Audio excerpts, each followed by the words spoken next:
Is it important to be on the right calendar for the festivals of Yahweh? Jubilees says that the world chaos that we now endure, yea, even cosmic chaos, is due to the changing of the true calendar, which happened in the 2nd century BC.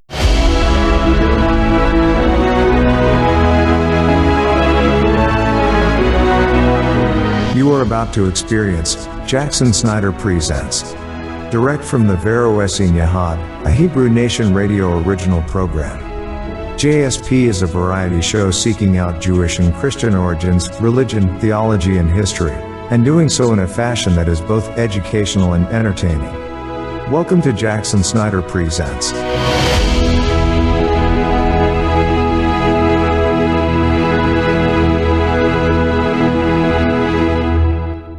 Greetings to all. I have one more entry in the 364-day calendar series, and this is it. People have written me and said that they have studied hours and hours and hundreds of hours into the calendar, and I commend them for that. But there are two things I would like to ask those that are calendar mavens and are well educated in calendar. First off, in ancient Judaism, there was a feast calendar and a secular calendar. During feast times, all the people in Israel used a festive calendar to gauge when the feasts were to be, and a secular calendar for everything else. It's like mainline Christians today use the Christian calendar for their set-apart days, but everybody is on a secular calendar here at the same time. Once the festive days are over, there's no longer a need for a festive calendar. Once the 7th month is completed, with the exception of one minor set-apart day, then people go back to the secular calendar. Did you know that? It's just like today, if you've ever been in a mainline church, or go look at a Catholic calendar. It's way different than the secular calendar we use because every day is a feast day to some saint. Plus, the major Christian holidays are on there as well. And sometimes they don't jive with the secular calendar. You students of the calendar, did you know that? Did you take that into account? And second is the obscure history of Israel, especially in the 1st and 2nd centuries BC. The best source is Josephus, at least the best one I know of, or those secondary sources that reiterate Josephus and summarize him concerning the festive history of the Jews. Again, one, you must take into account that there were multiple calendars used and that everybody used at least two of those calendars, a festive calendar, whichever one they chose, and a secular calendar. And second, if you don't know the history of ancient Judaism, then you are easily deceived as to what calendar was used when. I never meant to be any kind of a calendar expert, but I have read extensively in the history of both the calendars and of the daily life and political events of the Jews in the 1st and 2nd centuries BC, because there were calendar changes from the ancient temple calendar, at least twice that I know of, that were observed from the temple and whatever faction happened to be in the temple at the time. Now, previously, I had said that the main calendar change was just prior to the Maccabean revolt, and then after the Maccabean revolt, there was another calendar change. And what I have found in my studies is a short essay that hopes to make it clear concerning the history and the calendars vis-a-vis what I have just talked about. And I want to share that history with you. It is a history that you can learn in any of a vast number of venues, and you can learn wrong also in a vast number of venues, especially in videos, say on YouTube and other places, that are made by people with an agenda or people that just simply don't know. I'm not trying to convince anybody. Well, really I am, but basically I'm trying to educate. You can study the calendar, be it the observance calendar or the luni-solar calendar, until you're blue in the face. But if you don't know the history, and many of these on YouTube simply don't know the history, then you're going to be arguing from an untenable position.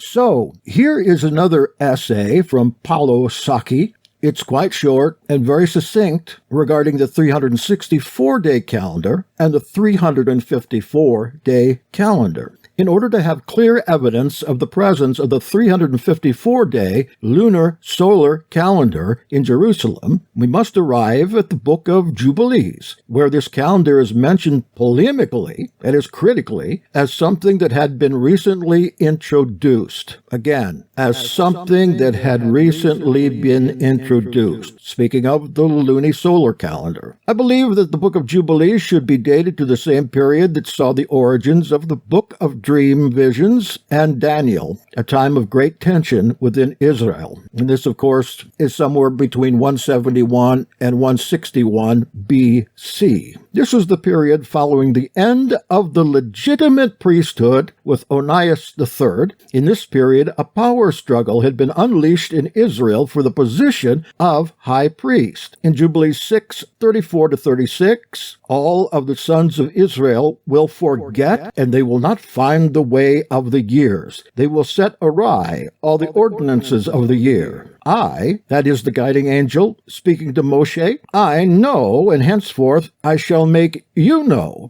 but not for my own heart, because the book is written before me and is ordained in the heavenly tablets of the division of days, that they will forget. That they will forget the feasts of my covenant, and they will walk in the feasts of the Gentiles, after their error and their ignorance. And there will be those who will examine the moon diligently, because it will corrupt the appointed times, and it will advance from year to year 10 days. Again, speaking of the lunar-solar calendar, and that's the end of the quote from Jubilees. Worth listening to.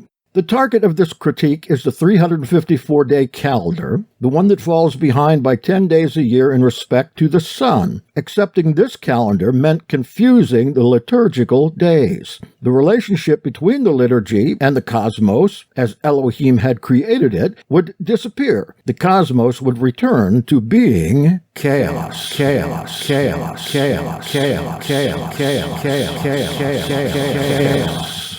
I emphasize that the author of the Book of Jubilees considered the lunar-solar calendar a recent pagan introduction. Lunar-solar calendar was used in most of the East as the secular calendar, in Babylonia, in Greece, and you must remember that major trade was going on between these Eastern countries and Israel, so it made sense to change the calendar at least to the Sadducees, so that both Israel and these other countries would have the same market days. Money, money, money, money. The author of Jubilees tells us that if we set festivals by this pagan calendar, the appointed times will be corrupted, and that the cosmos would return to being chaos. Now, people say, that Book of Jubilees, it isn't in the canon. History tells us that there was no canon in these days. Different sects of the Jews use different books, just as the Christians do today. If you're a Catholic, you have the intertestamental books, called the Deuterocanonicals. If you're Greek Orthodox, you've got Psalms in there, Psalm 151 and other ones. If you're Ethiopian Orthodox, you've got Enoch and Jubilees. If you're a Protestant, you end up with 66 books in the canon, and that can hardly be right. Back to the essay.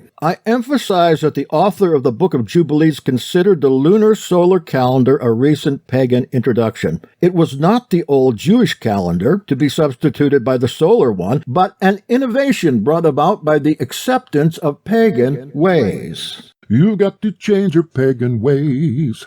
In fact, the luni-solar calendar was in use from Greece to Babylonia. The calendar was therefore an abomination. Such disdain for something that we consider absolutely neutral, choosing one measure of time over another, stems from the fact that the 364-day solar calendar represented more than merely a way of measuring time. The calendar was the tangible earthly projection of the unchangeable, divinely ordered cosmos. This is very well illustrated in the book of Enoch, in the calendrical texts. The calendar was the tangible earthly projection of the unchangeable, divinely ordered cosmos. The 364-day calendar achieved the perfect harmony of the world, unquote. We have seen that the lunar-solar calendar was not in use in Judea at the time of the astronomical book, while it was in use when the book of Jubilees was written. This means that the lunar-solar calendar must have come into use between the 3rd and the middle of the 2nd century BC. A more precise date for its adoption in Jerusalem can be deduced from Daniel 7 and 25, where he says that during the reign of Antiochus IV, quote, the sacred seasons and the law, unquote, were changed.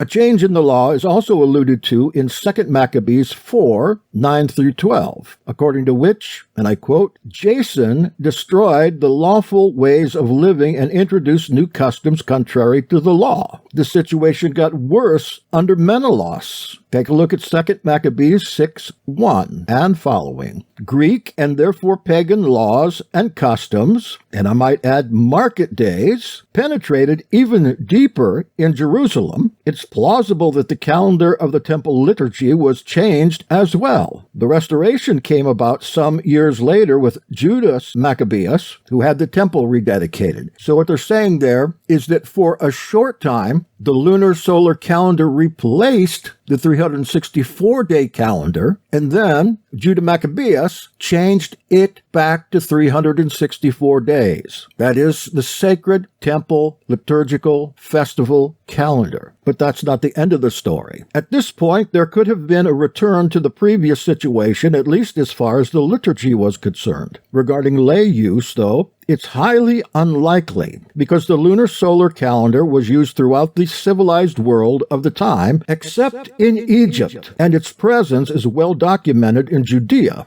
Except in Egypt. What did we talk about last time? The Onion Temple in Egypt, set up there by the exiled Zadokites with their leader, the high priest, Onias IV. While things went to hell in Jerusalem, things could have been different in liturgical use. There is a piece of information that returns several times in rabbinical writings, which tells that towards the end of the 1st century AD, there were some doubt about how to behave when Passover fell on a Sunday. You know that can't happen on a 364-day calendar, but it can on the luni-solar calendar. Were the norms regarding the Sabbath to apply, or those governing Passover? The question was posed to Hillel the Elder as he was arriving from Babylonia. Therefore, toward the end of the 1st century AD, they told him that they had forgotten whether to follow the laws of Passover or those of the Sabbath when Passover fell on a Sabbath. Hillel answered in favor of the Passover method, but that's not what is important to us here. What is important is that since it would be impossible to forget how one was to behave on Passover when it came on Saturday, it must have been a new situation created by the adoption of the civil lunar-solar calendar, even in the liturgy of the temple. Now, if that's true, that just simply destroys the arguments of lunar-solar calendarites. And this fellow writing isn't a Jew, he's an objective scholar. The same thing that's told in Jubilees is told in Josephus and everywhere else. If they were still on the sacred calendar, a Passover could not possibly fall on a Saturday. Passover was always on a Tuesday, with matzah coming on a Wednesday. However, the presence of these two calendars appears in several religious texts of the 2nd century BC, though not in reference to the temple liturgy. The book of Jubilees warned against celebrating a Passover a day and a month late. Jubilees 49:7, a sign that at that time some people must have been celebrating Passover in accordance with the lay calendar.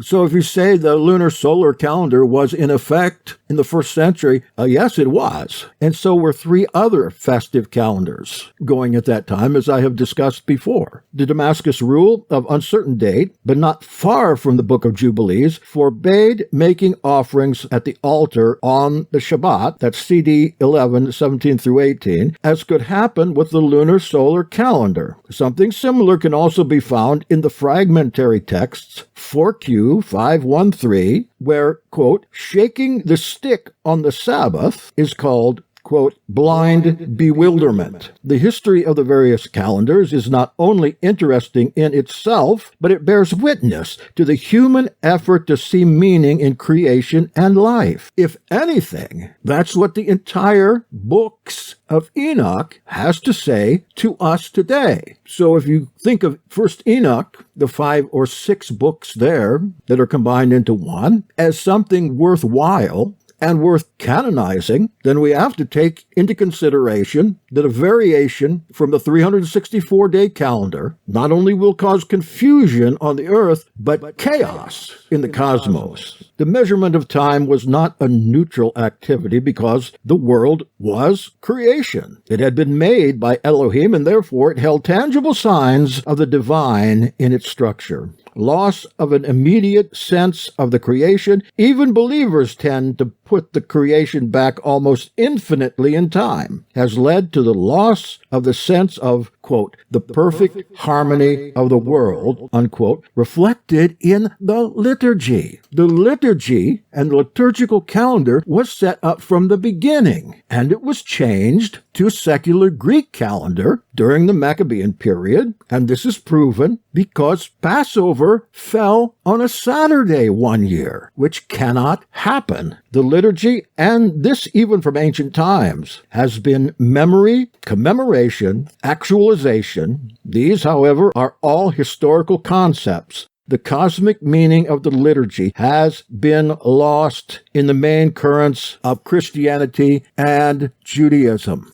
I don't know how it could be clearer than that, but this is not an idiosyncratic interpretation of the changing of the festival calendar. Every true, objective scholar who spent their entire lives in these books, they all agree the solar calendar of 364 days was the original festival calendar and should be, again, because as Saki just says, Christians and Jews have lost all relationship to time and festivity. And I might go as far as to say, if we are in disunity in this respect, then what can we expect but chaos, not only on the earth, but in the cosmos? Now just consider the possibility if you believe in Yahweh, and you believe in his festivals, and that they are for today, and that they are important, nearly the entire body of Judaism has been deceived.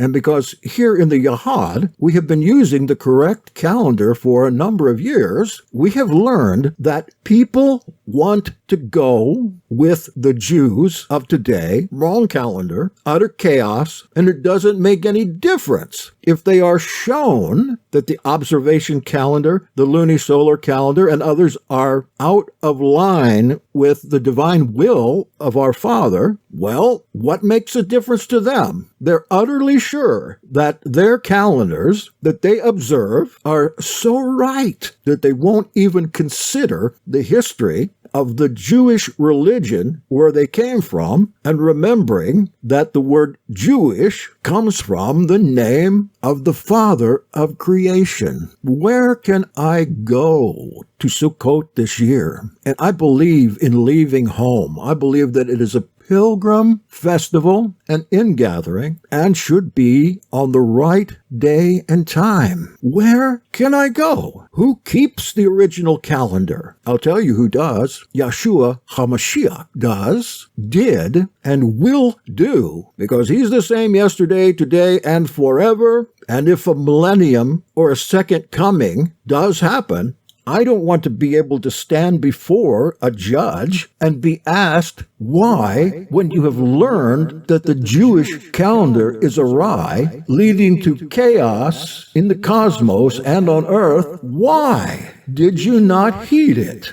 I would like to hear answers to that instead of criticism about my attempts to lead people aright. Thank you for listening. We are now approaching the 1,000 subscriptions mark. As of today, we've got about 870. Maybe we're doing something right here, because since May, we have gotten over 300 new subscribers, and in this last month, 80. Now, if you agree and you feel the same way, it's vital that you pass this understanding on to others. It's vital, especially if you think Messiah is coming soon. And I know that's going to wreck a lot of modern-day prophets' projections, because they're projecting on the wrong calendar. It tells me that they can't be right when there is a particular calendar required for their prophecies to come true. And it's not the original temple calendar. Yahweh be with you. Get in touch with me. www.yahad.me.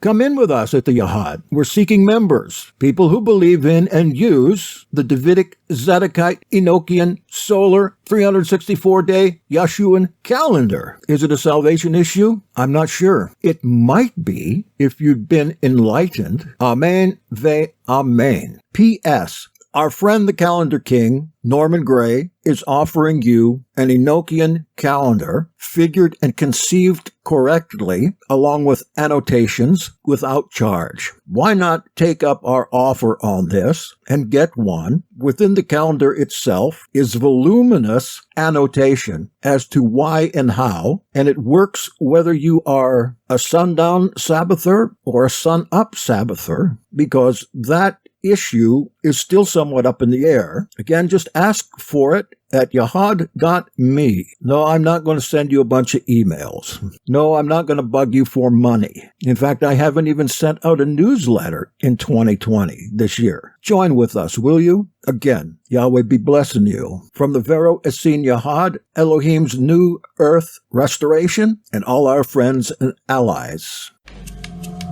You have been listening to Jackson Snyder Presents on Hebrew Nation Radio.